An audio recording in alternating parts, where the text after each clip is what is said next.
Una detección oportuna porque eso va a impactar en las posibilidades de que la paciente pueda curarse. Cuando combinamos toda esta conjunción, creemos que posiblemente esa es la causa por la cual hay más cáncer de mama. Bueno, cuando se reporta BRAF4, por ejemplo, es cuando hay sospecha de malignidad. Esto es muy importante también porque la retracción del pezón o de la areola en cualquiera de los escenarios, en un porcentaje muy alto, siempre va a hablar de cáncer. En Consulta, el podcast del Centro Médico ABC. Bienvenidos al espacio donde los médicos especialistas del ABC despejan tus dudas y te brindan la información que necesitas para cuidar de ti y de los tuyos. Según la Organización Mundial de la Salud, el cáncer de mama afecta a mujeres de cualquier edad a partir de la pubertad, en todos los países del mundo, pero las tasas son mayores entre las mujeres adultas. Aproximadamente un 99% de los casos de cáncer de mama afectan a mujeres y entre el 0.5% y el 1% de los casos afectan a los varones. El cáncer de mama es el tipo de cáncer más frecuente. Recordemos que el cáncer de mama no es sinónimo de muerte. El 85% de los casos podrían ser curables si se detecta a tiempo. Se habla mucho del tema, pero en este espacio queremos desmitificar algunos mitos y compartirles avances, tratamientos, información útil verificada de grandes expertos. Acompáñanos, soy Sandra Villalobos, estás en Consulta, el podcast del Centro Médico ABC. Bienvenidos. Muy bien, pues el día de hoy nos acompaña el doctor Guillermo Olivares Beltrán, quien tiene una especialidad de medicina interna por el Centro Médico ABC y cuenta con una subespecialidad de oncología médica en el Hospital de Oncología del Centro Médico Nacional Siglo XXI. Bienvenido, doctor. Muchas gracias, Sandra. Y también le doy la más cordial bienvenida a la doctora Gabriela Regalado Porras. Ella es médico internista por el Centro Médico ABC.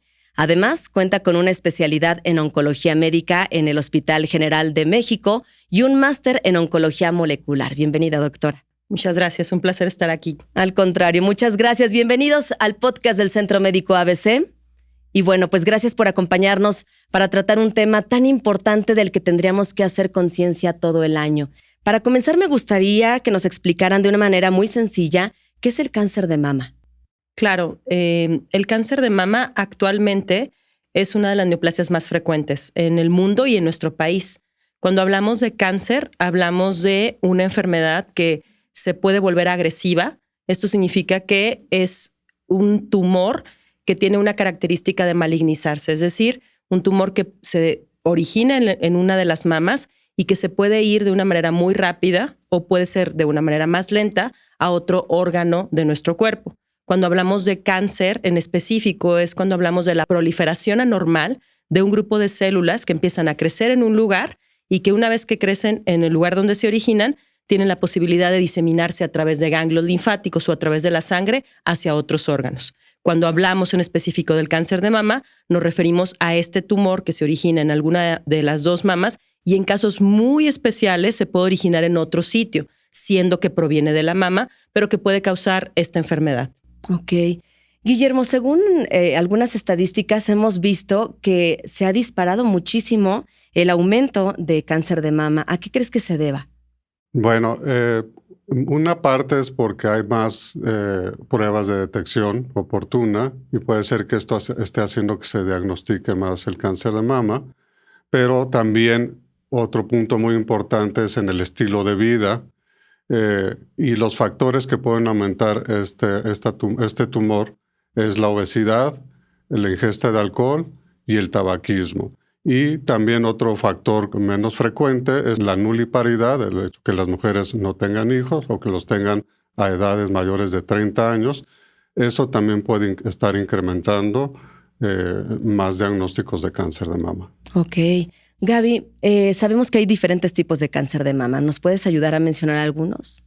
Así es. Algo muy importante que ha sucedido en los últimos posiblemente 20 años es que así como el cáncer de mama ha sido muy frecuente, es decir, posiblemente en las últimas cifras que se detectaron a nivel de Globocan, que son organizaciones que se dedican a investigar la incidencia del cáncer de mama, actualmente hay más de 2.5 millones de casos en el mundo. De esta incidencia tan importante, aproximadamente entre 600,000 y 800,000 mujeres van a morir por este cáncer.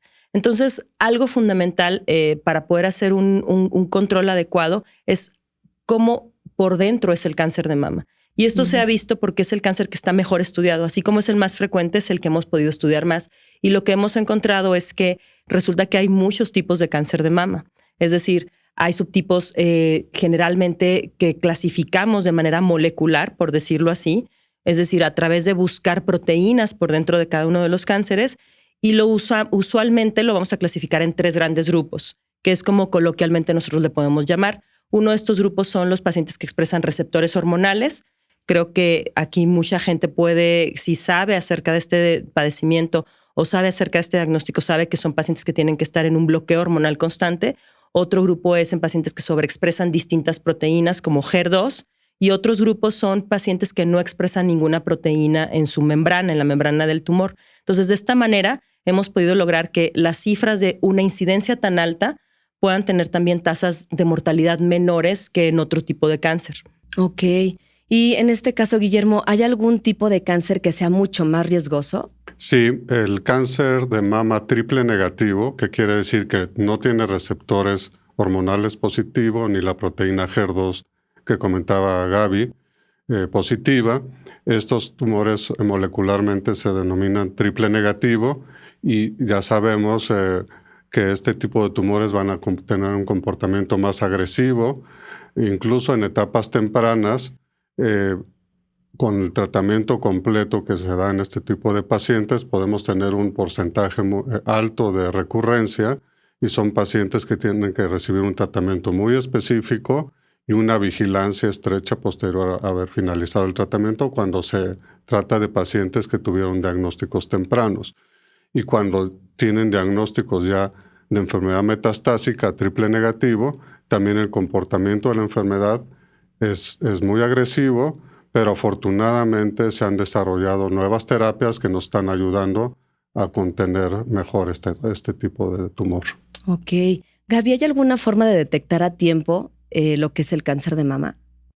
Esta pregunta es muy importante porque justo platicamos que específicamente o estrictamente hablando, en la mayoría de los cánceres no hay una detección previa.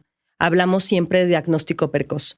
Obviamente sabemos que hay otros cánceres que se asocian a tener un proceso infeccioso previo, ¿no? Voy a poner un ejemplo muy sencillo. En el caso del cáncer cervicuterino, que también es otro de los cánceres más frecuentes en nuestro país y sobre todo en nuestro continente, prácticamente más del 90% de los casos es por un virus del papiloma humano. Por esa razón, ciertos tipos de escrutinio, como hacer una colposcopía o papanicolau, son importantes, porque aquí sí se sabe que podemos tener una detección previa para realmente tener que prevenirlo.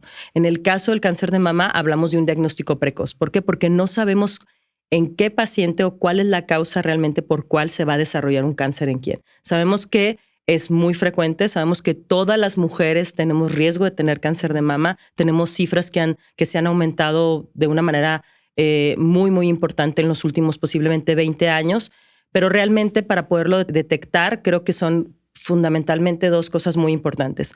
La primera es recordar que si nosotros tenemos factores de riesgo, como en nuestra familia, tener antecedentes de cáncer de mama, ya sean nuestras abuelas, nuestras tías o incluso nuestra madre o hermanas, esto es fundamental porque es un foco muy importante en que tenemos que tener una detección posiblemente más intensa.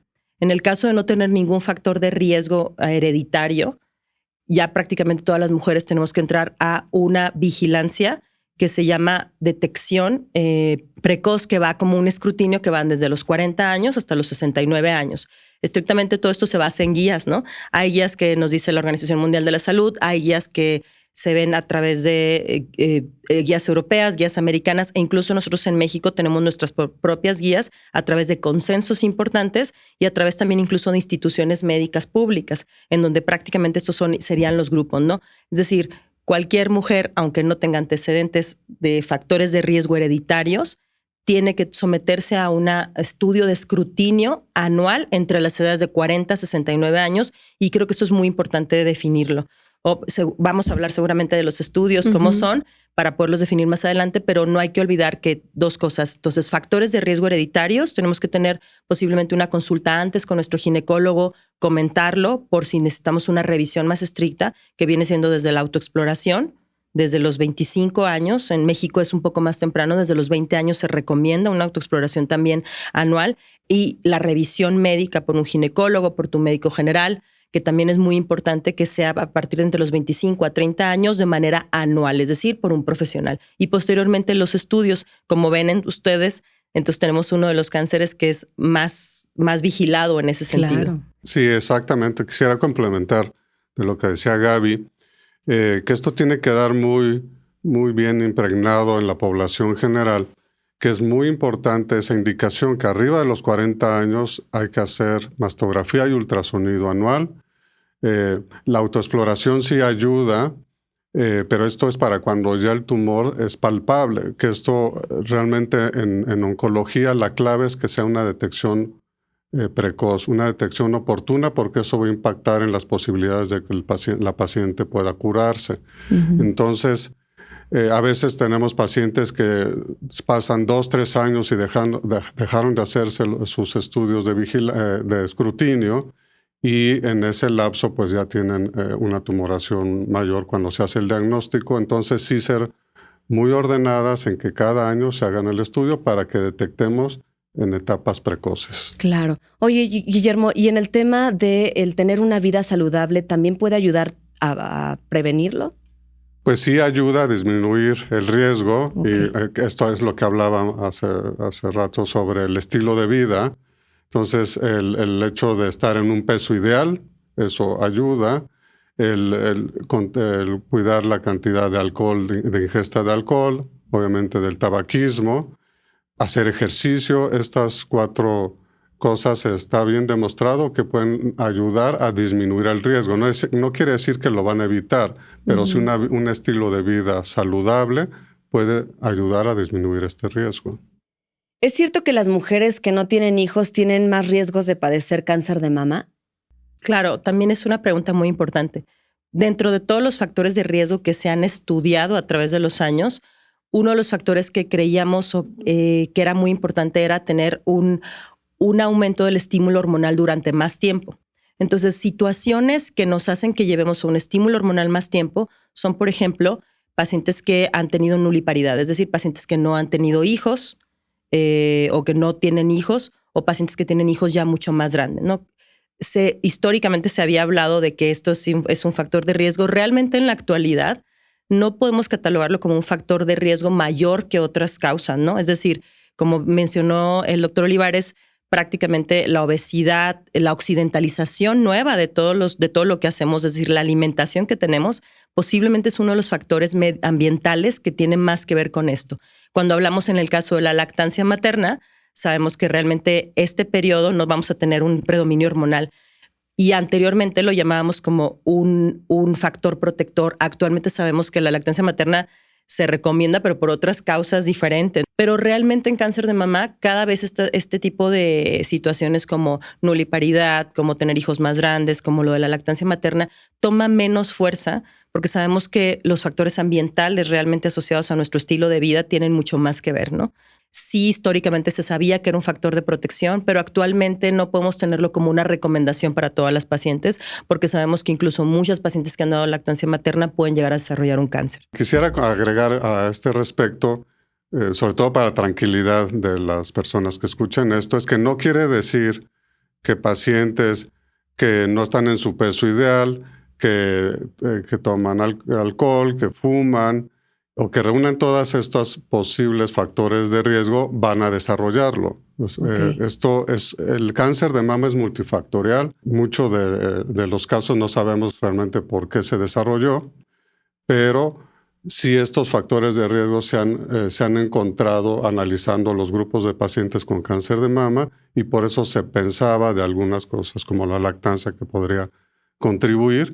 Pero no quiere decir que las pacientes que reúnan estas características lo van a presentar. Es multifactorial, finalmente, pero sí es cuidar el estilo de vida, llevar una vida saludable, puede ayudar a disminuir este riesgo. Ok. Gaby, ¿es verdad que el mal manejo de las emociones también pueda provocar algún tipo de cáncer? También es una de las cuestiones que más se habla o que muchas veces los pacientes nos preguntan en la consulta. No tenemos una evidencia científica real o clara de que un estado de estrés importante, de que un estado, por ejemplo, de algún duelo, de un estado de que pierdes su trabajo, de que tuviste un divorcio, pueda tener realmente que sea un factor claro para desarrollar un cáncer. Pero sí sabemos, por medio de estudios preclínicos, y esto es muy importante, se han hecho estos estudios en ratoncitos donde se ve que ratones que están deprimidos o que tienen ciertas tasas diferentes de niveles de endorfinas, cuando se les colocan células tumorales, y se ha hecho en cáncer de mama, los ratones que tienen estas características a nivel de estudios por laboratorio pueden desarrollar más rápido un cáncer. Y esto lo que se ha relacionado es que muy posiblemente cuando estamos, y es lo mismo que nos pasa, ¿no? Que si estamos desvelados, que si estamos con muchísimo trabajo, y mucho de estos estados pasa que nuestra función inmunológica sí puede estar disminuida. Entonces, lo que quiero decir con esto es que es una respuesta muy compleja, es ambigua. No hay una determinante para decir que el estado emocional nos va a causar un cáncer, para nada. Pero lo que sí sabemos es que sí puede influir en el desarrollo multifactorial de un cáncer. Okay. Y entonces, posiblemente cuando haya más estudios y todas estas hipótesis se manejen, pues vamos a tener algún cambio en estas cuestiones. Y por eso todo lo que se hace actualmente de la salud emocional, de poder tener algunas cuestiones en ese sentido, creo que son muy importantes. Es un tema muy importante que tenemos que tocar, porque al final de cuentas, aunque no haya la evidencia, creo que como personal de salud en todo sentido, como médicos generales, médicos internistas, oncólogos, tenemos que promover esto, porque sí posiblemente sea un parteaguas para el funcionamiento de la posibilidad de haber desarrollado un cáncer, e incluso en la parte del tratamiento. Cuando un paciente tiene un tratamiento, también se ha visto que pacientes deprimidos en condiciones diferentes tienen peores desenlaces que pacientes que no. Okay. Entonces, tenemos evidencias no contundentes al respecto al tema, pero sí evidencias que de manera indirecta nos podrían demostrar esto. Yo lo dejaría como el tema en una pregunta compleja, pero creo que todo esto es importante que lo valoremos en conjunto cuando tenemos pacientes que puedan llegar al diagnóstico en ese sentido. Guillermo, además de estos factores que hemos estado platicando el día de hoy, ¿cuál más se asocia con un mayor riesgo de desarrollar cáncer de mama? Bueno, aparte de todo esto, quisiera agregar lo que comentaba ya Gaby, es la alimentación. También está recomendado para cuidar o disminuir este riesgo no comer grasa animal. Entonces, a la gente que le gusta comer carne roja o pollo, por ejemplo, cuidar que no tenga grasa, porque esto también se ha observado que aumenta la posibilidad de tener cáncer de diferentes tipos. ¿Y por qué es esto? Bueno, hay dos posibilidades: que la grasa animal pueda incrementar el riesgo de cáncer, que es que pueda generar un proceso inflamatorio a nivel celular, y esto es a nivel hormonal, lo que está ocasionando que tengamos inflamación celular en forma crónica, y que esto a su vez es la teoría.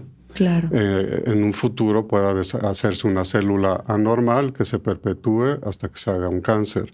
Adicionalmente, no tengo algún otro factor. No sé, sí, Gaby, tú. Así es. En los últimos, posiblemente igual 30 años, hemos encontrado que hay un grupo de cánceres importantes, no solo cáncer de mama, cáncer de páncreas, cáncer de colon. Obviamente el cáncer de mama como un factor muy importante que se asocian a la obesidad.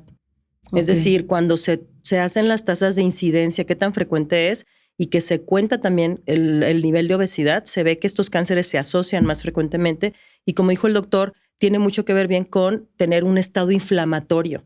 Okay. Y obviamente en México estamos acostumbrados a comidas rápidas, ¿no? Que esto es algo muy importante, que es parte incluso del sobrecalentamiento global ahora, todo lo que son hamburgueserías, taquitos, etcétera. Todo este tipo de comida que es comida rápida, que es comida que incluye comer carne todos los días, y todo este tipo de grasas que se convierten también en carbohidratos, todo esto prácticamente es lo que nos ha llevado a tener una obesidad visceral, es decir, acumulación de grasa dentro de nuestros órganos, a tener diferentes factores de riesgo para síndrome metabólico, como son diabetes mellitus, hipertensión, y nuestra población está muy ligada a todo este consumo nuevo de más grasas, más carbohidratos, menos verduras, menos ejercicio, estrés laboral. Entonces, cuando combinamos toda esta conjunción, creemos que posiblemente esa es la causa por la cual hay más cáncer de mama.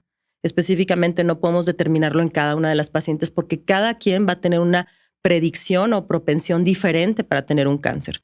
Lo que siempre nosotros recomendamos es tratar de tener un yin-yang de la vida, ¿no? Es decir, tratar de poder tener un control. Si me gusta comer carne, puedes comer carne, pero tratar de comer carne 1 o 2 veces por semana. Como dijo Guillermo también, comer carne con menos cantidad de grasa, comer todos los días verdura, disminuir nuestra ingesta de carbohidratos, porque esa es la mejor recomendación que podemos hacer y tratar de mantener un peso más saludable en este factor que sí creemos que posiblemente se siga convirtiendo en el factor más importante para desarrollar un cáncer de mama. ¿Cómo es que se llegó a pensar o a saber que la dieta tenía algo que ver con el cáncer? Por ejemplo, hablando específicamente de cáncer de mama, y se hicieron estudios comparando qué tanto cáncer hay, por ejemplo, de mama en Estados Unidos y qué tanto había en Japón. Fue un estudio muy interesante.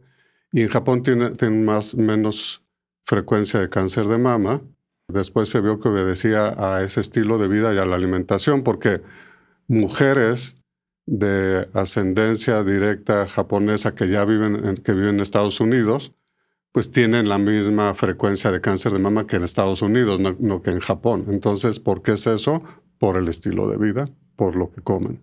Y eso es algo muy importante, ¿verdad? Que tenemos que tener en cuenta. Guillermo, y en esta parte, ¿qué tanto sirve la autoexploración como método de prevención?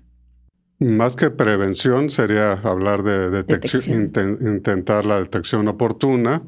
Y bueno, aquí es donde yo sí tengo un tema con esto, porque sí está recomendado que se tiene que hacer la autoexploración.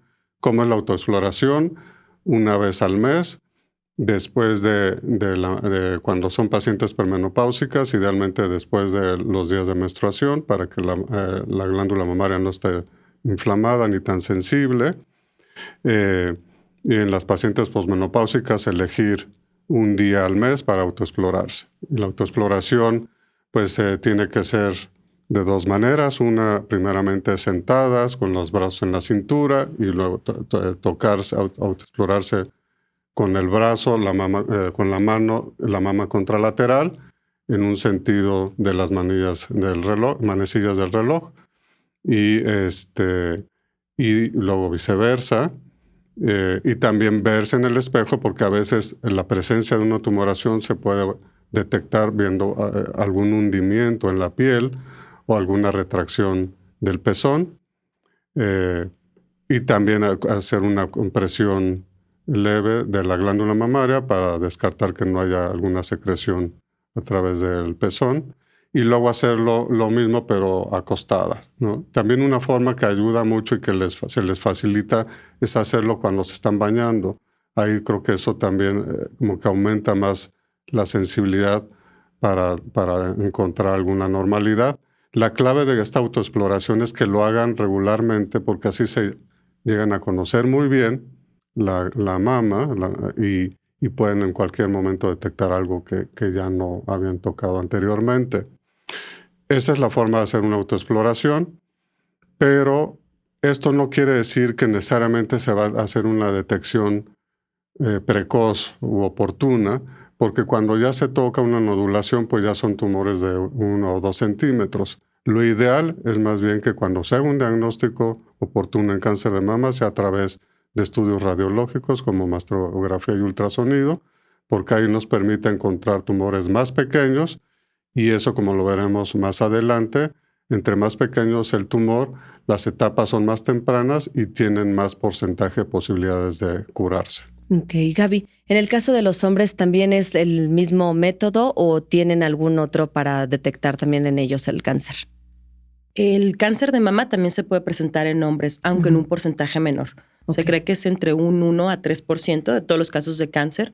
Y es decir, quiere decir que no por ser hombre estás exento de poder tener esta enfermedad.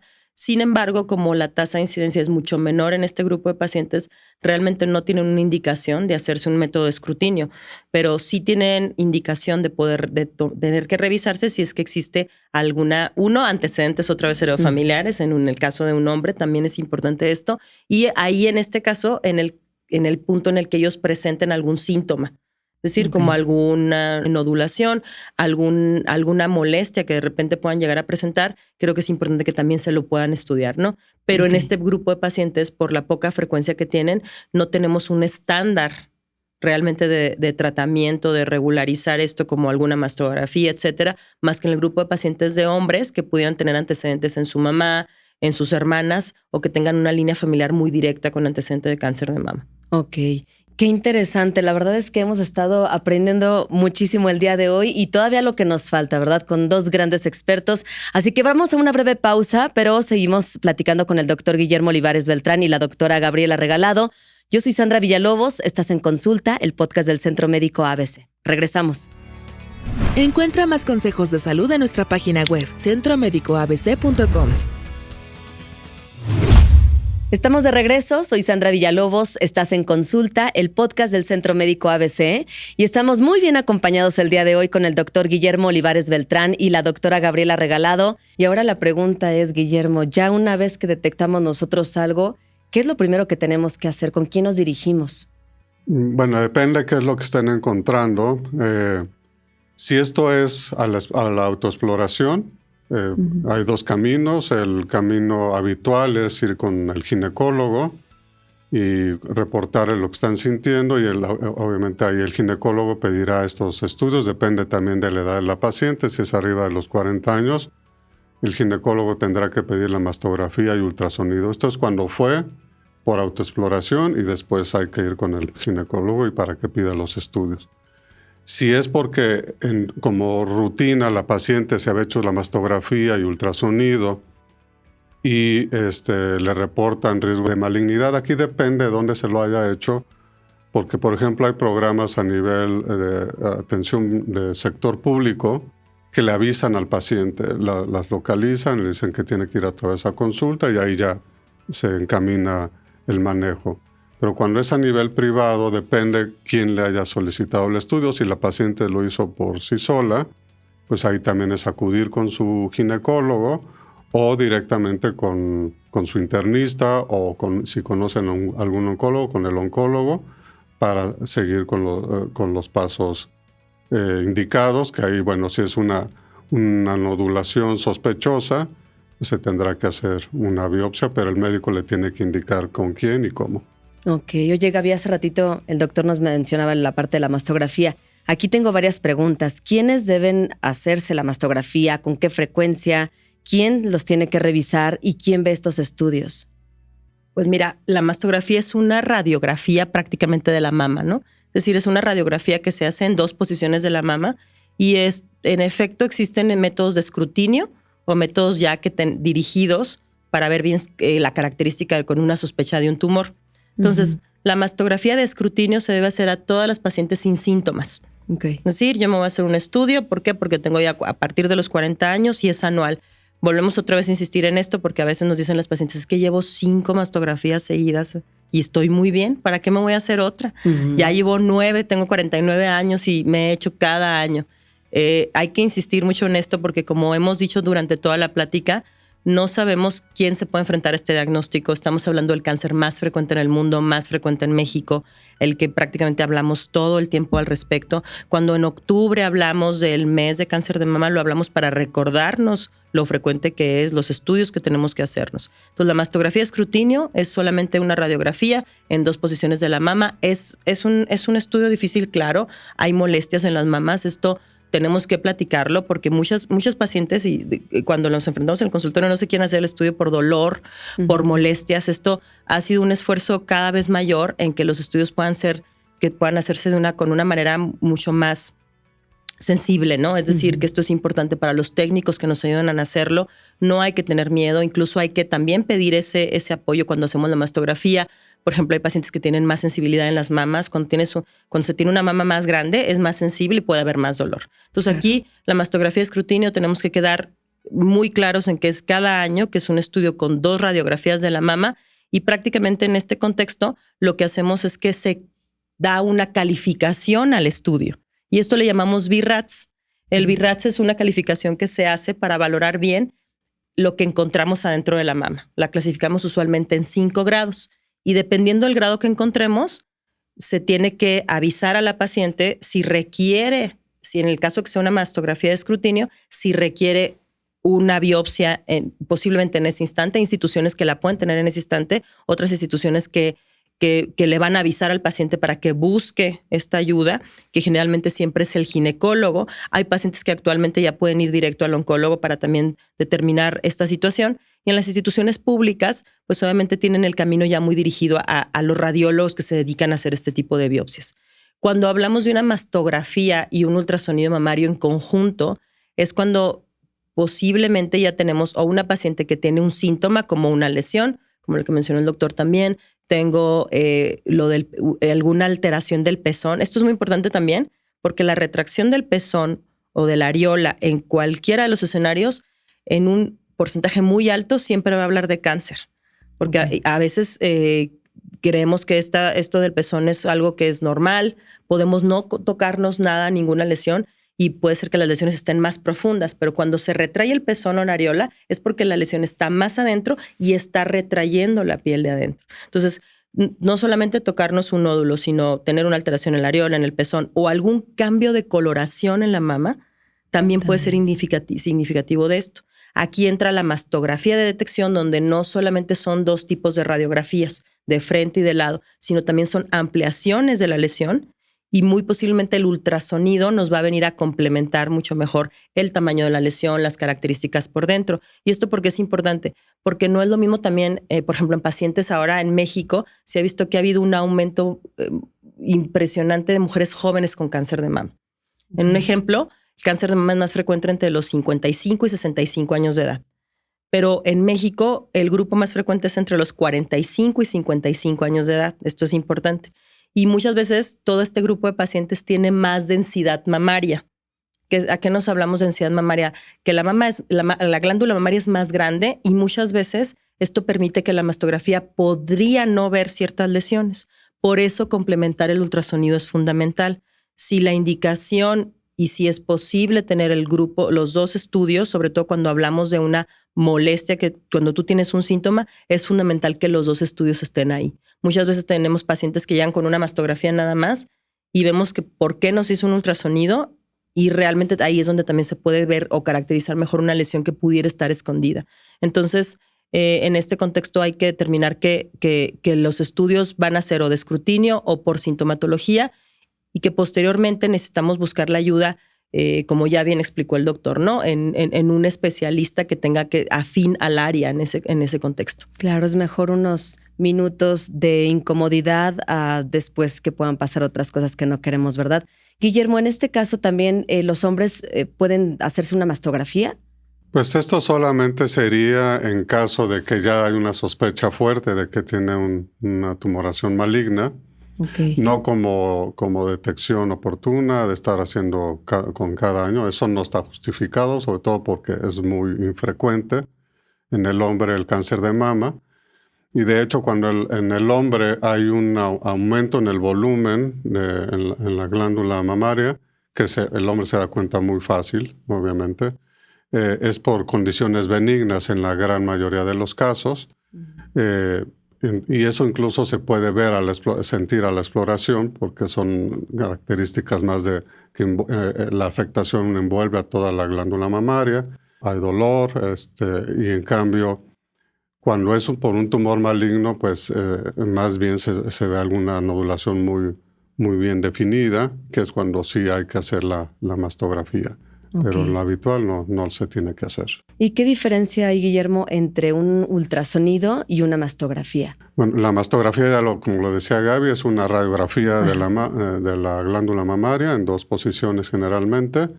Y en el ultrasonido, hablando para detección de cáncer de mama, es un estudio que se hace a través de un transductor, que también permite ver a la mama a través de sonido, por así decirlo, que hace imágenes.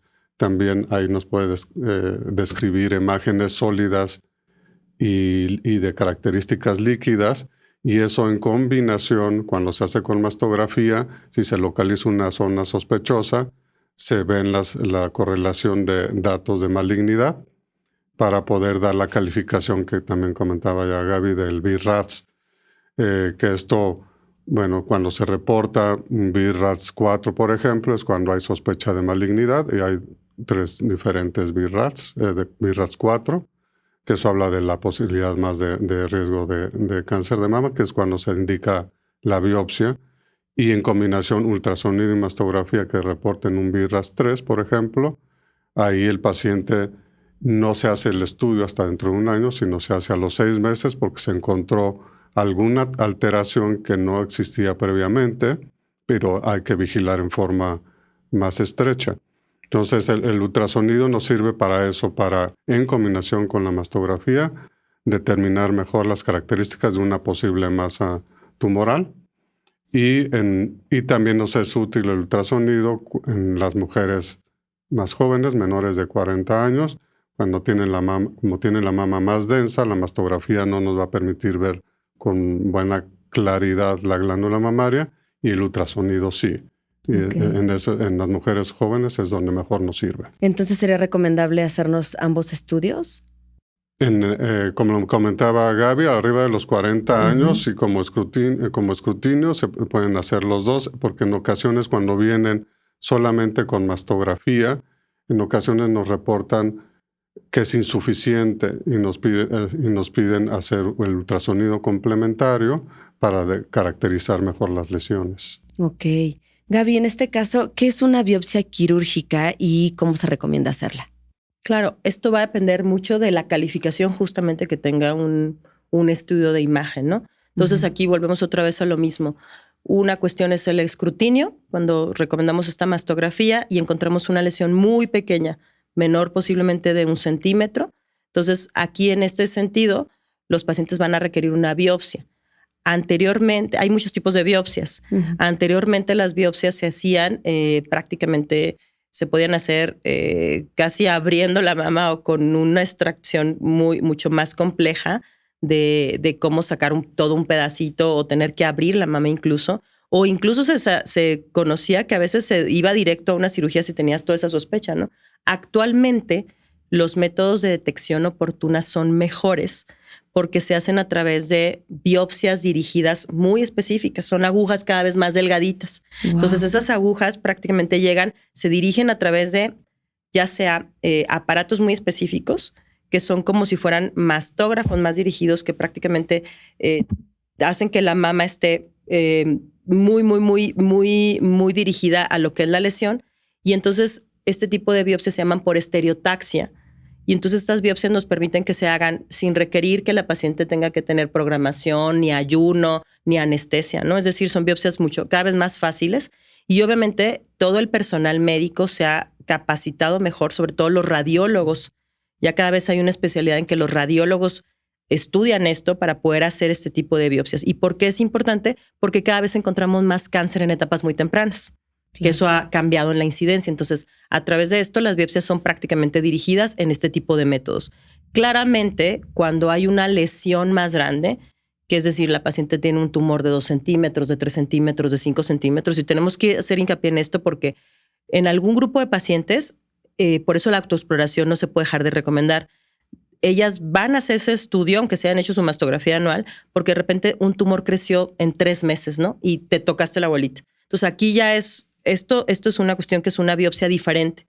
Muchas veces pueden ser biopsias a través de procedimientos como de excisionales o incisionales, que estas sí se pueden hacer con agujas un poco más grandes para poder tener un cachito del tumor un poco mayor. Pero lo que sí sabemos es que actualmente la biopsia siempre se debe de realizar. Okay. Es decir, muchas veces tenemos casos en los que creemos que está ahí el tumor o una lesión chiquita y tenemos que determinar el tipo de tumor y si realmente sí es un cáncer, ¿no? Porque hace mucho tiempo, cuando se veía una lesión, se podía ir directamente a una cirugía. Entonces, creo que eso también es una cuestión importante de platicarlo, que esto ya ha cambiado. Cualquier persona que tenga una lesión sospechosa por escrutinio o cualquier persona que tenga una lesión que creció rápido, que se tocó, tiene que irse a hacerse una biopsia, ¿no? Ya las biopsias en esta actualidad ya no son de entrar a quirófano, ya son biopsias que se pueden hacer dentro de un hospital, dentro de un consultorio.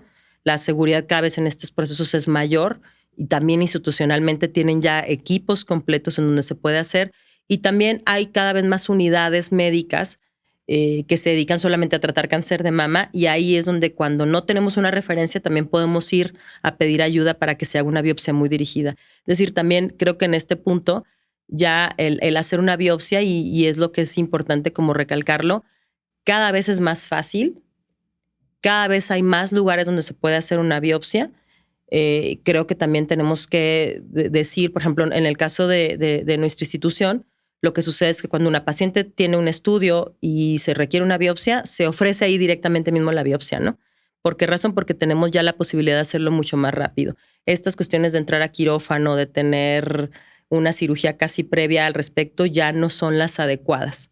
Prácticamente tenemos que recordar que son procedimientos que son más fáciles de hacer, que cada vez tenemos mejores equipos para hacerlos, y que siempre que sea recomendable, de acuerdo a la calificación que se da en el estudio, hay que determinar con la biopsia en ese contexto. Yo quisiera hacer una anotación, Sandra, en esto, porque estamos hablando de cuando hay la sospecha de cáncer, ¿no? Pero también frecuentemente vemos en el consultorio pacientes que llegan pues porque tuvieron un estudio dudoso de mastografía, ultrasonido, o sea, no van necesariamente ya con el diagnóstico de cáncer, pero también nos enfrentamos con este tipo de pacientes que ya vienen con biopsias quirúrgicas, que es lo que preguntabas, que tuvieron muy jóvenes, a los 20, 30 años, pero que les hicieron porque tenían algo que se llama mastopatía fibroquística, que esto es una condición benigna de la mama que también se puede manifestar como una tumoración, pero que es generalmente por un quiste, y que las operan. Pero pues esto no debe ser. Entonces también las pacientes tienen que tener la información de que hay condiciones benignas que pueden expresarse como una tumoración en la mama y no necesariamente se tienen que retirar esas nodulaciones. Entonces solamente se tienen que hacer biopsias con aguja, o si le hacen algún retiro del nódulo, si hay sospecha de malignidad, no con benignidad. Por eso tienen que cerciorarse de que lo que les van a hacer es porque ya hay una sospecha fuerte de cáncer. Ok. Okay. Muchas gracias, doctores. Es mucha información que valdría la pena tratarla en una segunda parte. Por lo pronto me despido y te invito a continuar viéndonos o escuchándonos para seguir aprendiendo sobre los diferentes tratamientos de cáncer de mama. Soy Sandra Villalobos, esto fue En Consulta, el podcast del Centro Médico ABC. Hasta la próxima.